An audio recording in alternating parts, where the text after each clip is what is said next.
Other boy meets boy. Those things are cool. Boy meets neighborhood. It's a heck of a handshake you got there. Boy meets reality. Reality meets Edward Scissorhands. Tonight on HBO. HBO's Monday night main event brings home your favorites.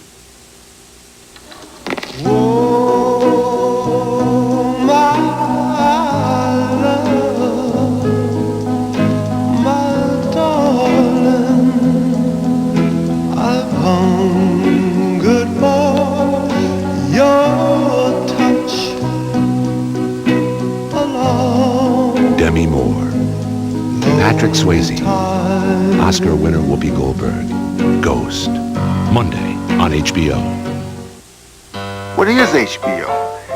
Okay, I'll try again. Sit down. Look at your TV.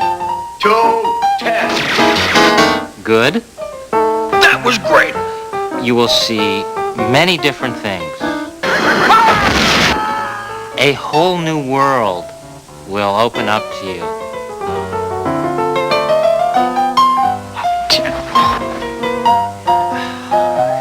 You just had to be there.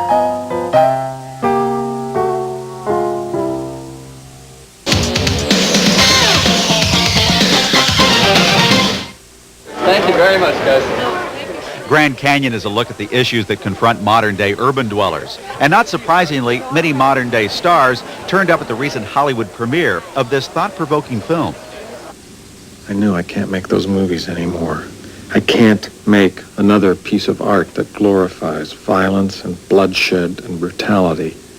I can't contribute another stone to this landslide of dehumanizing rage that has swept across this country like a pestilence. In Grand Canyon, Steve Martin is a producer of hardcore action movies, and he echoes the premise of the film. It also stars Kevin Kline as a Los Angeles immigration attorney, Mary McDonnell as his wife, and Danny Glover as a tow truck driver named Simon. Directed by Lawrence Kasdan and co-written with his wife Meg, comparisons are being made to Kasdan's 1983 hit, The Big Chill, a movie that examined the 80s generation. This is another chapter in a continuing story, which is my experience of life. I'm lucky that I get to make movies about what I'm seeing. Clearly, this is a much broader canvas than The Big Chill. It deals with a lot of different kinds of people, and it asks some different kinds of questions. Would you like to meet this guy? I remember what he looked like. How important is that? Somewhat important. No, I was just curious. I mean, he happens to be a very handsome black guy. I mean, I don't even know if he's interested. I don't know that much about him. How are you going to describe Jane? Same way? A very handsome black guy. Set in present-day Los Angeles and filmed at various locations around the city, Grand Canyon focuses on the lives of 6 people: a wealthy West Side couple, his secretary, a film producer, and an inner-city black family. They are transformed by a series of unsettling encounters, ranging from startling acts of violence to the discovery of an abandoned baby. In a world that careens seemingly out of control, they grapple with contemporary urban issues such as racism, inner-city youth violence, the homeless problem, and the decision to try to make a difference. It's a handbook for the 90s, according to Kevin Kline. These characters are trying to figure out how to live their lives in 1990, in the 90s, given the past decade of consumption and yuppie. And so far, says Danny Glover, people have made poor choices. Something is fundamentally wrong with how we treat each other and how we respond to each other. I was about to be really unlucky. And you showed up. Which one do you call for the truck? You dissing me, man? I'm supposed to be able to do my job without asking you if I can. That dude is supposed to be able to wait with his car without you ripping him off. Everything's supposed to be different than what it is. As for the title, Grand Canyon, well, it's a metaphor. There just seems to be so many ways to buy it, particularly in this city. You ever been to the Grand Canyon? When you sit on the edge of that thing, you just realize what a joke we people are. Mary McDonnell found some optimism in the script, such as her husband's encounter with the man who saves his life, and her discovery of a newborn.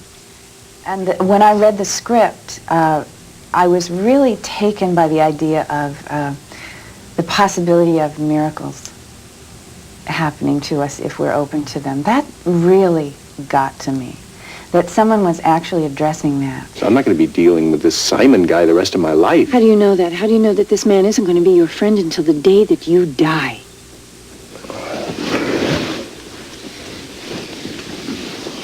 What if these are miracles, Mac? Maybe we don't have any experience with miracles, so we're slow to recognize them.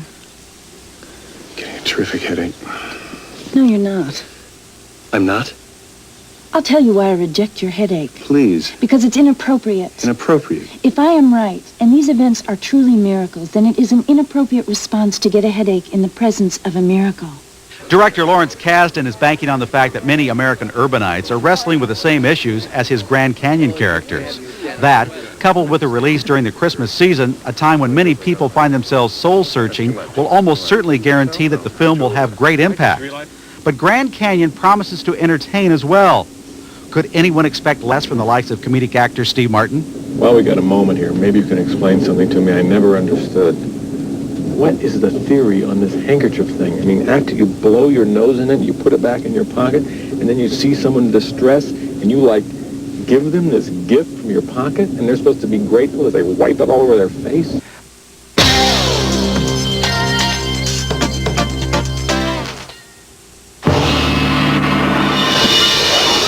There's plenty of military action when German naval officer David Zoll turns against his own country in Tides of War. Next on HBO.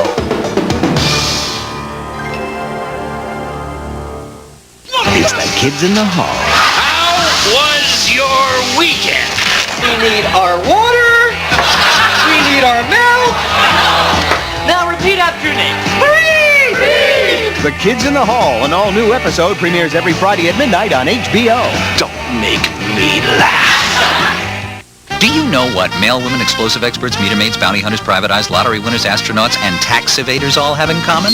They're each appearing on Ace Award-winning Paula Poundstone's new late-night show. Have you ever been abducted by aliens? That's right. Ordinary people. And I've been bitten twice by a great white shark. Extraordinary stories. You can fry up the neighbor's cat if you really get hungry. Well, there's a good thing to blurt out on a high-profile program. The Paula Poundstone Show. Everyday people, every Friday night.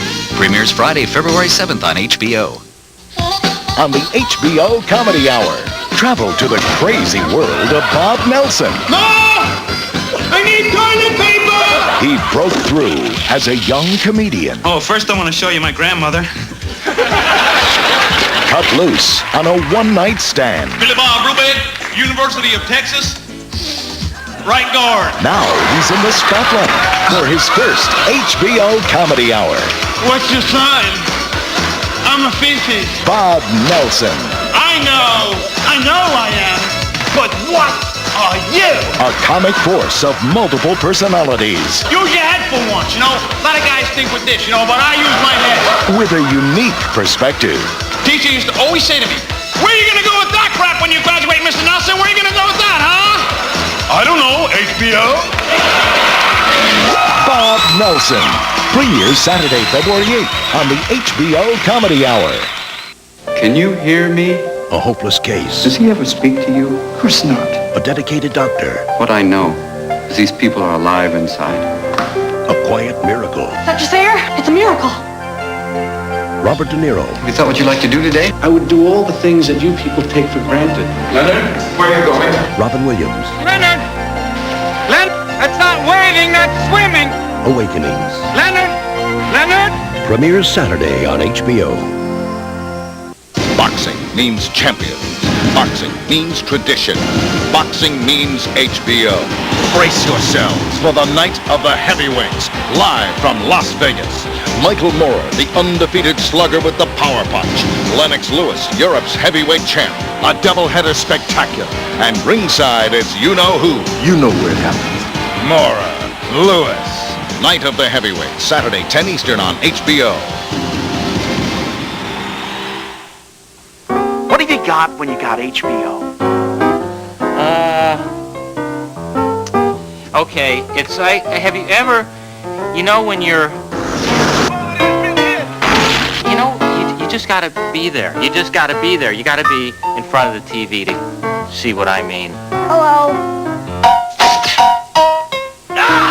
Then you'll say, Gare, now I know what you mean. In fact, why don't you get it and call me and see if you have an easier time than I do? Read my lips.